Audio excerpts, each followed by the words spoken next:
Hi, my name's Andre, and thanks for joining me in my cold garage for one introduction to overall shop safety. Now, why does it matter? Well, at the end of the day, you want to go home with your 10 fingers and your 10 toes and in both of your eyes so that you can continue getting the most out of life, enjoying the best quality of life as you possibly can. So, in order to do that, you best get in the habit of implementing good safe shop practices. Now, safe shop practices begin with personal protective equipment. I'll forget, so I say it now. Approved boots, steel toe, CSA approved boots. Excuse me.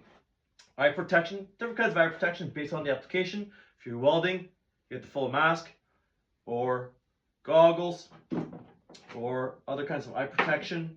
Hand protection based on the application, handling chemicals. You'll want gauntlets, also full face protection. Respirators, of course, ear protection. Now, also, secondary to personal protective equipment, I personally believe good housekeeping will help keep you safe.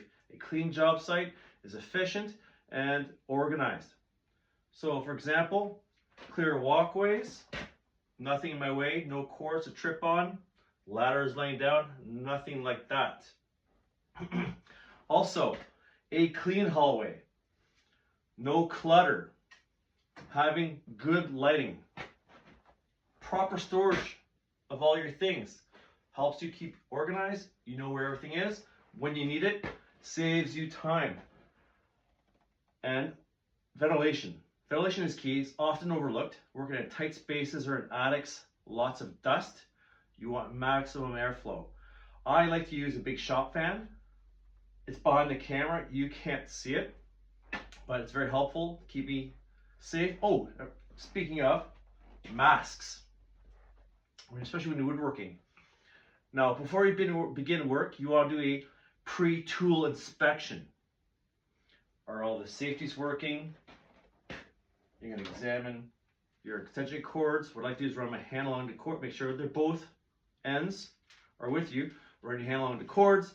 You're feeling for nicks, cuts. If you see any nicks or cuts, do not use the cord, or until you can repair it, set it aside, mark it, put it out of the way so no one uses it accidentally. Because I'm sure sometimes people make mistakes and will not check or skip a few steps. So after cords, we have tools. Checking your tools, make sure they're safe.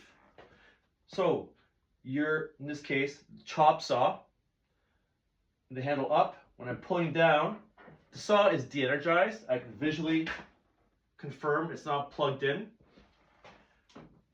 When I push down the handle, you notice the guard, all on its own without my assistance, moves out with the blade so the blade can cut. And more importantly, when I lift it up, the blade goes back on its own to shroud it for safety.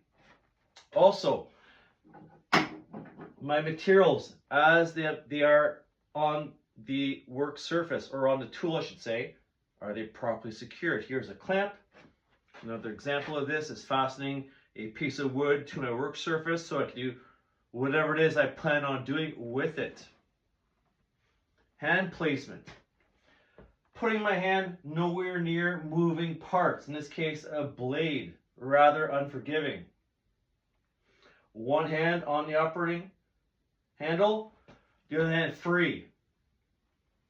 Using push blocks where applicable. In this case, this would be suited for a table saw.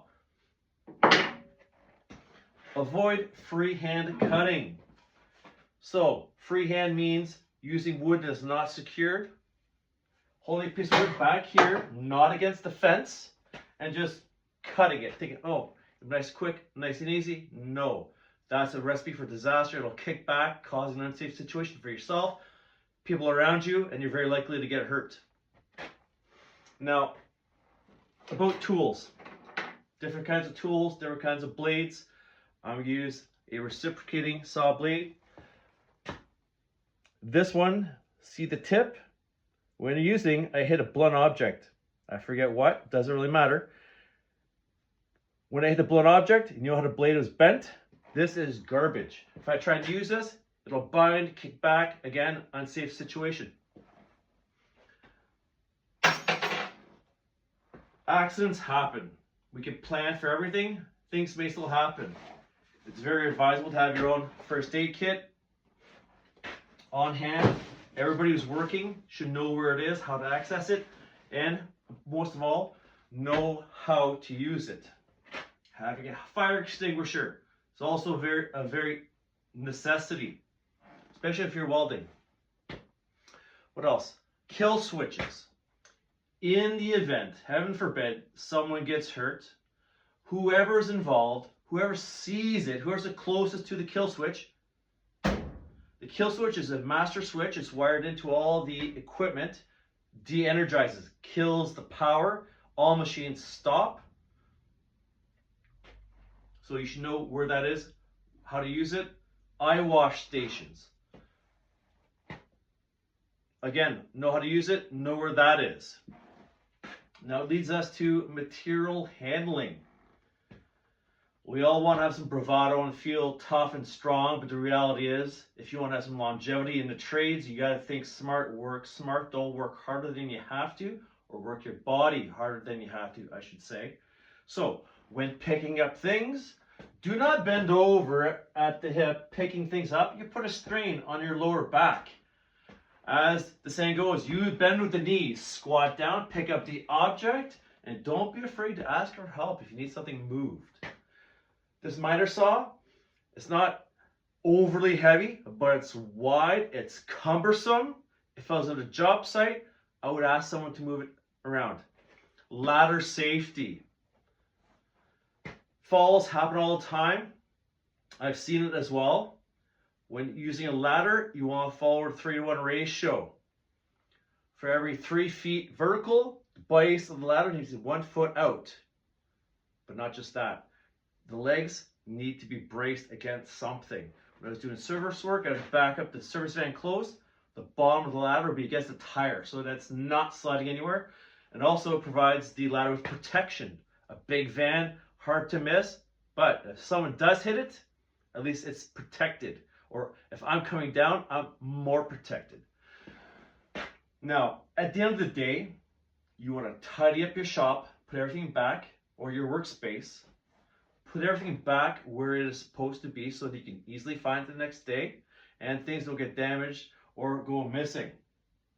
So, for example, you want to unplug all of the equipment and roll it up. This particular saw, you can't see it, but there's a space on the back where 2 hooks, we can wrap it up, keep it out of the way, and protect the cord so it's not dangling, being a mess. And I touched on it earlier with safety, clean up at the end of the day. By cleaning up, you can identify any unsafe situations, some things you may have missed, get rid of scrap wood, put it away properly. Do not throw it. Don't. Put it away where it belongs. So thank you for joining me in my garage on a cold evening, and thank you.